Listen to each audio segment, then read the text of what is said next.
Hi friends, welcome to my channel cook with Kanthei. तो आमे मैंने समस्ते छतु तरकारी खाऊन से जो स्वाद छाड़ कौन कह आजिकल छतुर से टेस्ट ही ना आगुरी जमीतिका थिला। तो आमे बहुत गुड़े मसला पकई देके खाली करी पकाउछन किंतु पार्टी को से स्वाद लगुनि। तो आमे आसंतो पूर्वर जमी आगुरी छतु सब बना जाउथला सेमिति छतु तरकारी करिबा। तो छतु को प्रथमे बाछिकी भल भाव हलदी पानी रे ताको धोई नबा। आ मसला पाई आमे सेठी पियाज अदा रसुण जीरा लंका पकई ताको मसला प्रस्तुत करदेवा।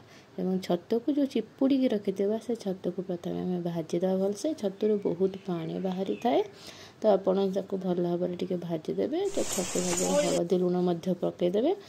अच्छा आपन जदि चाहिए छतुर आलू पकई करें तो से आप छोट छोट पीस करके आलू को भाजिके रखिदे थे। तो तापर आमे मसला जो बनई से मसला को कषि नवा।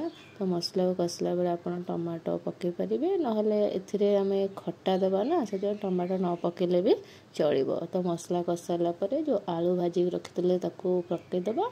तो टिके आलू को कषि नवा। तो आलू टिके कषि हो सारापर से अल्प किसी पानी देदेवा। जब सीझी जाइए आलू अल्प पानी देवे ना अधिक। तो यहीटा है आमर तेंतुली खटार पानी। तो यहाँ देते छतुर टेस्ट अधिक भल आसी था। तो ये सीझिला आम छतु पकईदेवा। तो ये आमर प्रस्तुत हो गला छतु तरकारी। यदि आपण मानक रेसिपीटा भल लगी निश्चय लाइक शेयर सब्सक्राइब करेंगे। धन्यवाद।